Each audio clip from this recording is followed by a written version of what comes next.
Good morning बच्चों, कैसे हो। वाणिज्य की इस कक्षा में आपका स्वागत है, अभिनंदन है। बच्चों, पिछली कक्षा में हमने अभिप्रेरण की अर्थ, परिभाषा, आवश्यकता एवं महत्व के बारे में जानकारी दी। आज हम अब्राहम एच मास्लो द्वारा 1943 में जो आवश्यकता क्रम बनाया था उसके बारे में आपको जानकारी देंगे। इस आवश्यकता क्रम को हम पॉइंट वाइज, बिंदु वाइज आपको समझाएंगे, लेकिन उसका लिखने का हमारा तरीका जो आप ब्लैक बोर्ड पर देख रहे हैं वो इस प्रकार से होगा। यदि इस तरीके से आप यदि परीक्षा में लिख करके आएंगे तो अधिक अच्छे अंक प्राप्त करेंगे और एग्जामिनर को अपनी ओर आकर्षित करेंगे, जिससे उसको ऐसा लगेगा कि वास्तव में यह बच्चा रेगुलर पढ़ा है।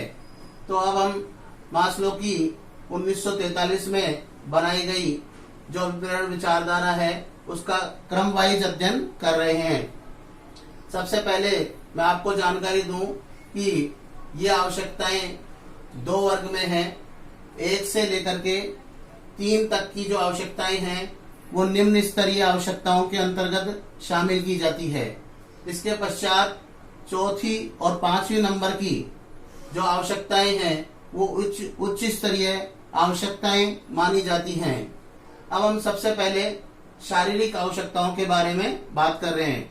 बच्चों, जब उद्योग में, कंपनी में कर्मचारी आता है तो वह भूखा आता है, अर्थात उसको जीवन की प्रथम आवश्यकता महसूस होती है। जीवन की मूलभूत आवश्यकता, प्रथम आवश्यकता रोटी, कपड़ा और मकान है। इसलिए इस आवश्यकता की पूर्ति के लिए वह सब कुछ करने को तैयार हो जाता है जो भी हम उसको करवाते हैं। ये आवश्यकता मनुष्य की ऐसी आवश्यकता है जिसके बिना मनुष्य का जीवन यापन नहीं हो सकता, और यदि लंबे समय तक ये आवश्यकता की पूर्ति नहीं होती है तो उसकी मृत्यु भी हो जाती है।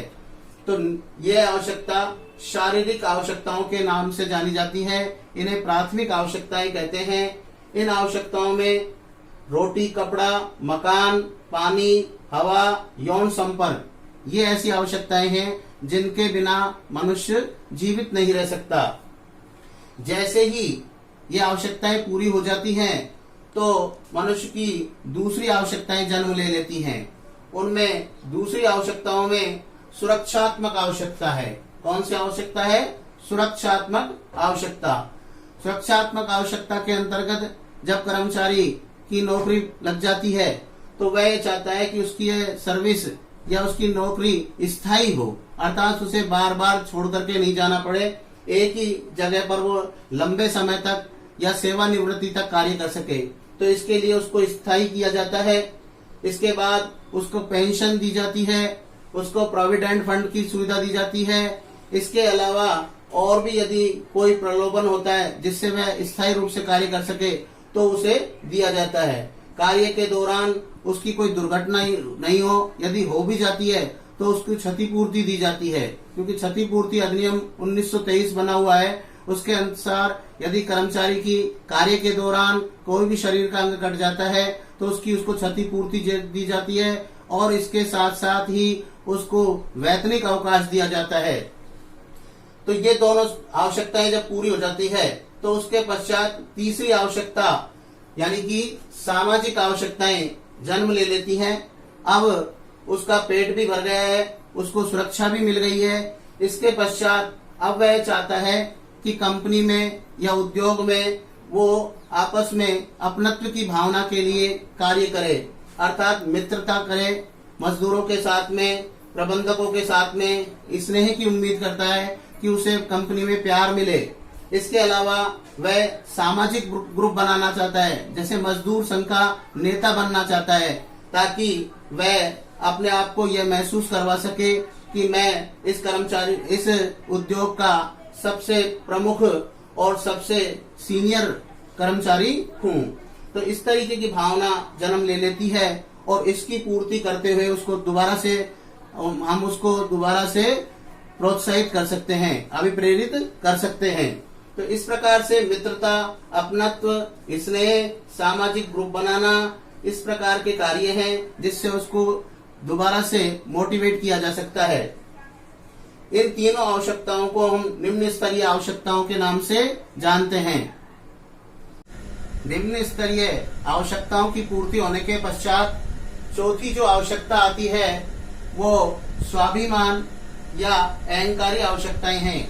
ये आवश्यकताएं इस प्रकार की होती है कि व्यक्ति के लिए एक मन में एक घमंड आ जाता है, अर्थात उसमें ईगो हो जाता है कि अब मैं इस संस्था का सबसे बड़ा व्यक्ति हूँ या सबसे सीनियर हूँ।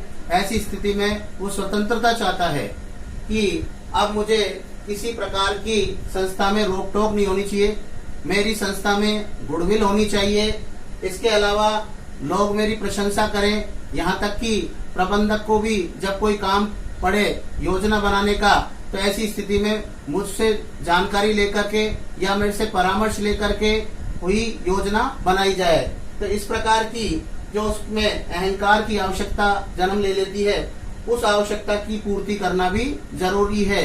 यदि हम उसकी आवश्यकता की संतुष्टि नहीं करेंगे तो ऐसी स्थिति में वो कार्य में बाधा उत्पन्न करेगा। यदि कोई कार्य योजना बनाई जाएगी तो उसमें अपनी टांग अड़ाएगा और वो बार बार ये कहेगा कि साहब मुझसे पूछा ही नहीं गया, काम मुझे ही करना है और करवाना है। क्योंकि अब तक वो प्रमोशन से टोली नायक बन चुका है, गैंग बॉस बन चुका है, तो वह 10 व्यक्तियों को साथ में लेकर के कार्य करवाता है। उससे बिना पूछे यदि कोई योजना बनाई जाएगी तो वह उसमें सहयोग नहीं करेगा, बल्कि उसका विरोध करेगा।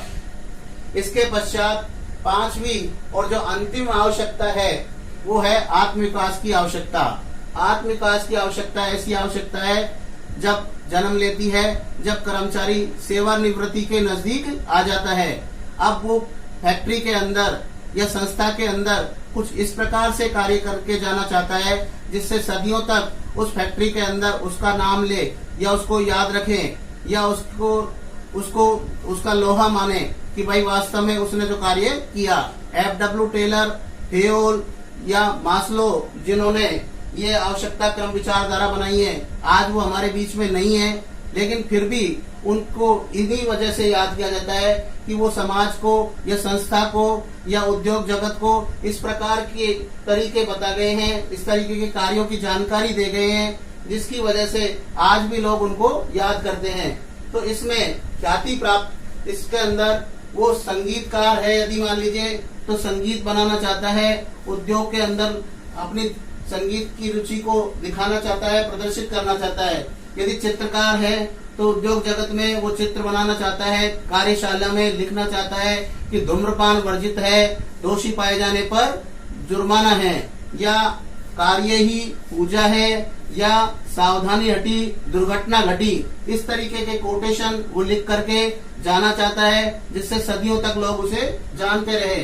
यदि वो मान लीजिए लेखक है तो ऐसी स्थिति के अंदर इस प्रकार की कोई पुस्तक लिखना चाहता है, जैसे प्रिंसिपल ऑफ मैनेजमेंट या इस प्रकार की कोई पुस्तक लिख करके वो लोगों को जानकारी देना चाहता है। जैसे हेयोल और एफडब्ल्यू टेलर ने प्रबंध की जगत को सिद्धांत बना करके दिए, आज भी उन सिद्धांतों के माध्यम से यदि कोई कार्य होता है तो निश्चित रूप से वो कार्य पहले की अपेक्षा अधिक कुशलता पूर्वक होता है, अधिक अच्छी तरीके से होता है।